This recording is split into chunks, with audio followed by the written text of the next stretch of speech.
Olá pessoal, tudo bem? Sejam muito bem-vindos ao canal Tutorial IBD e hoje nós vamos fazer aqui o comentário da lição de número 4, datada de 27 de outubro de 2024.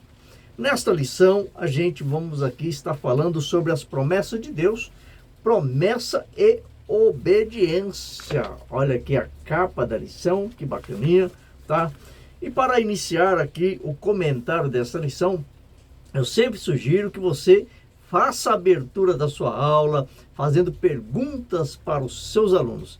E a pergunta que eu gostaria que você falasse aí para os seus alunos, logo de início, é a seguinte: você ainda tem promessas de Deus para se cumprir na tua vida?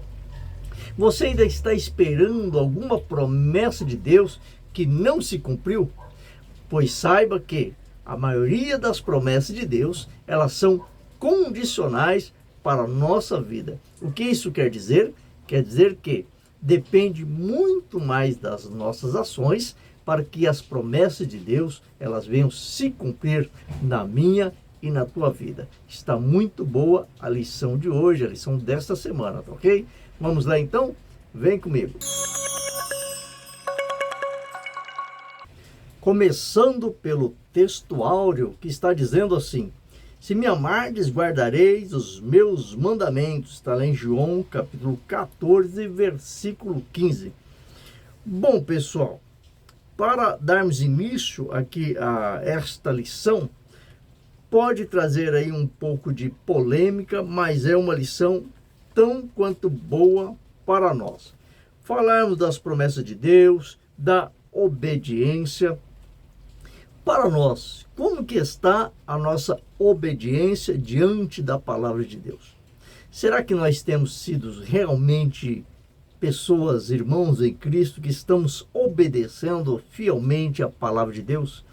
Será que a igreja de hoje está passando por alguma transformação, por alguma mutação aí que não está conseguindo obedecer fielmente a palavra de Deus? Será que no Antigo Testamento eles obedeciam mais a palavra de Deus do que nós hoje?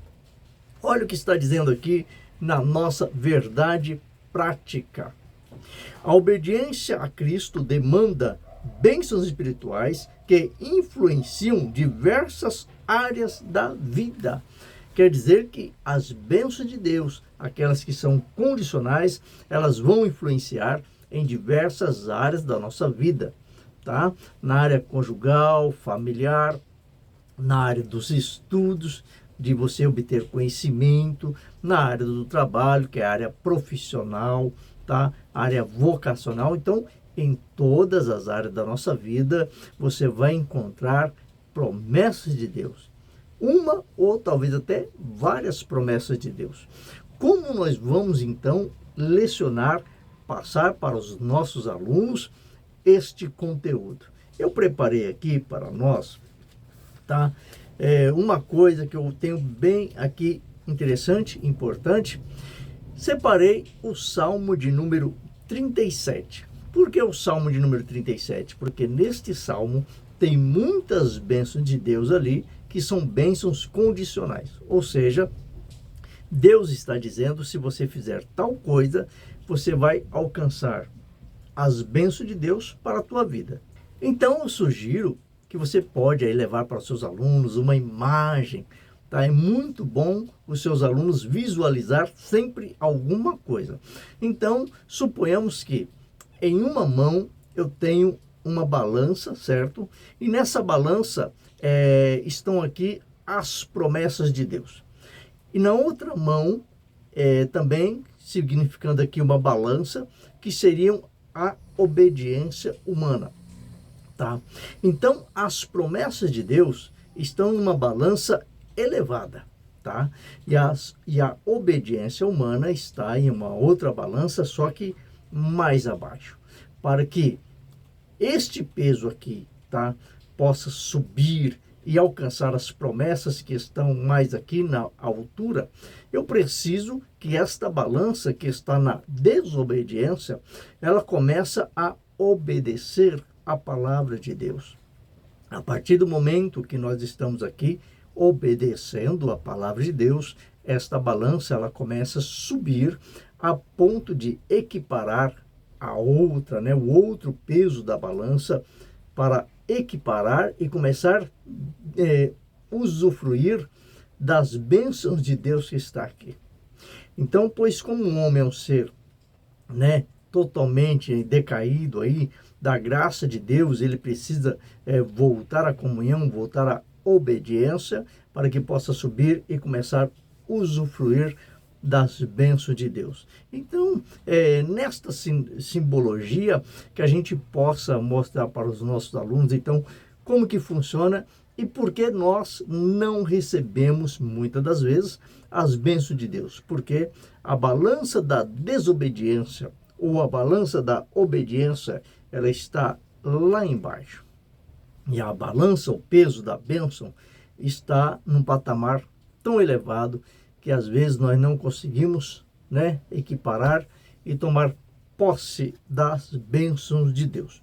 Então vamos lá, dentro aqui deste diálogo, dentro deste contexto, eu trago aqui para vocês alguns pontos que eu quero, né, discutir com vocês e trazer aqui esses pontos para que possamos ter aqui um ponto de partida, ter um norte para a gente direcionar esta aula. Então eu sugiro que você pegue aí um papel, uma caneta, faça aí as suas anotações para você aplicar, fazer algumas aplicações na sua sala de aula, tá? Para os adultos. Então, qual é o maior problema da falta de obediência? Então, número 1, seria a nossa natureza pecaminosa, que está em Romanos capítulo 3, versículo 23. Porque todos pecaram e destituídos estão da graça de Deus, tá? Então, o primeiro ponto aqui da falta de obediência é que todos pecaram, eles caíram, o homem está, a natureza do homem, a natureza pecaminosa, essa natureza está longe de alcançar a graça de Deus. Então, este é o primeiro ponto.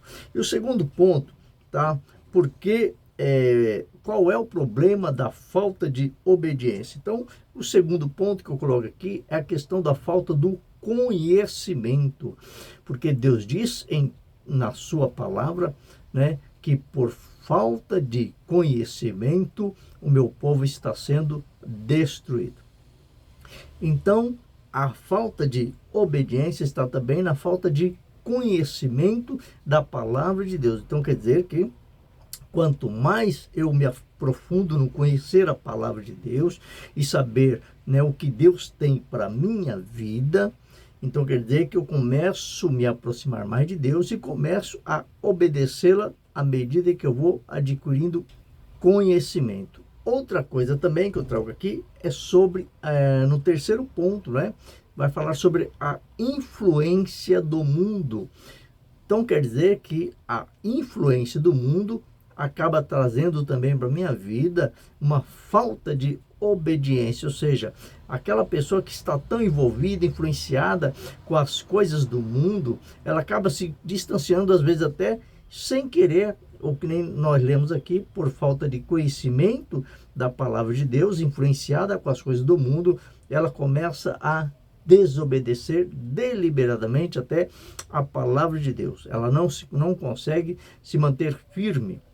Quarta coisa que eu coloquei aqui é a questão do orgulho. O orgulho também, a soberba, né, causa também essa falta de obediência, não é? A insubmissão, por conta do homem se achar, né, se achar que é o sabichão, né, é o todo-poderoso, é aquele que tem todo o conhecimento, quem sabe até estudou bastante, tem graduação, tem pós-graduação, tem doutorado, tem pós-doutorado, ele já acha que sabe de tudo e que não precisa obedecer à palavra de Deus, então ele segue a vida ao seu modo, à sua maneira, tá? Então, pelo menos 4 pontos aqui nós temos para discutir sobre a falta de obediência à palavra de Deus. Porque muitos não estão obedecendo à palavra de Deus. Aqui no Brasil, né, nós conhecemos aí, temos visto muitas congregações, que até igrejas mesmo, que não estão obedecendo a palavra de Deus, porque você vê certos rituais, às vezes no culto, que você percebe que aquilo não tem nada a ver com a palavra de Deus. No embora que nós estamos vendo aqui, é sobre o quê? Como alcançar as bênçãos de Deus através da obediência, né? As promessas de Deus por causa da obediência. Então, vamos ver aqui. O que eu trago para você aqui é o Salmo de número 37, tá? Como eu disse no início, o Salmo de número 37, ele vai falar aqui de várias bênçãos de Deus que são condicionais à obediência humana. Se você pegar nesse Salmo de número 37, o verso de número 3, está dizendo mesmo assim: confia no Senhor e faz o bem, habitará na terra e verdadeiramente será alimentado. Então quer dizer, se confiar em Deus e fazer o bem, habitarás na terra e verdadeiramente será alimentado. Então quer dizer que você não vai passar fome se você obedecer a palavra de Deus. Se você confiar em Deus, se você confiar no Senhor e fazer o bem, tá? Você não vai passar fome. Então é uma promessa de Deus sobre a obediência. Quer ver só mais uma coisa? Vamos aqui para o verso de número 4. Deleita-te também no Senhor e Ele te concederá o que deseja o teu coração. Deleitar no Senhor quer dizer ter prazer em Deus ou ter prazer nas coisas do Senhor, e Ele te concederá o que deseja o teu coração. Então, quantos desejos às vezes nós temos, né? Desejo de um carro, desejo de uma casa própria, desejo de um emprego bom, muitos desejos nós temos, mas aqui está dizendo: tenha prazer nas coisas de Deus e Ele te concederá o que deseja o teu coração. Então você vê que é condicional. Quer ver só mais uma coisa? Verso de número 9. Porque os malfeitores serão desarraigados, mas aqueles que esperam no Senhor herdarão a terra. Está vendo só? Porque os malfeitores serão desarraigados, mas aqueles que esperam no Senhor herdarão a terra. Está vendo só? Mais uma condição. Não aqueles que metem o pé pelas mãos, né? Tomam decisões precipitadas, não. Para aqueles que esperam no Senhor, esses herdarão a terra. Então, há uma condição. Para quem quer herdar a terra, há essa condição. Então, esse Salmo de número 37, que eu separei aqui, ele está cheio de bênçãos de Deus para condição. Se você fizer isso, Deus te dá aquilo. Então, você pode aí ler com os seus alunos, trazer para a sala de aula esse salmo para ilustrar ou para complementar este assunto que eu tenho ele como tão importante para o dia 27, para a aula de número 4. E para finalizar, vamos ler aqui a conclusão para a gente finalizar então esta aula. Está dizendo assim: nesta lição estudamos a respeito da obediência como relacionamento com Deus, tanto na perspectiva do Antigo Testamento quanto no Novo. Vimos que, a despeito do pacto ter superado o antigo, o princípio da obediência a Deus e a sua palavra permanece o mesmo. Dessa forma, a promessa de justiça, paz e alegria no Espírito Santo para quem obedece aos mandamentos do Senhor Jesus. São promessas condicionadas à nossa obediência a Cristo, tá? Então, são promessas condicionadas à nossa obediência a Cristo, tá? Só para finalizar, então, na questão da salvação, tá? Nós precisamos fazer boas obras, tá? Praticar boas obras, porque nós já somos salvos. E não devemos praticar boas obras para nós sermos salvos. Ou seja, faça boas obras que você terá salvação. Não, porque nós já somos salvos. É aí que nós temos que praticar boas obras, ok? Se você ainda não é inscrito no nosso canal, se inscreva, deixe aqui o teu comentário, compartilhe este estudo para que possamos alcançar mais professores para a nossa EBD. Aquele abraço, que Deus te abençoe e até o próximo vídeo, querendo Deus.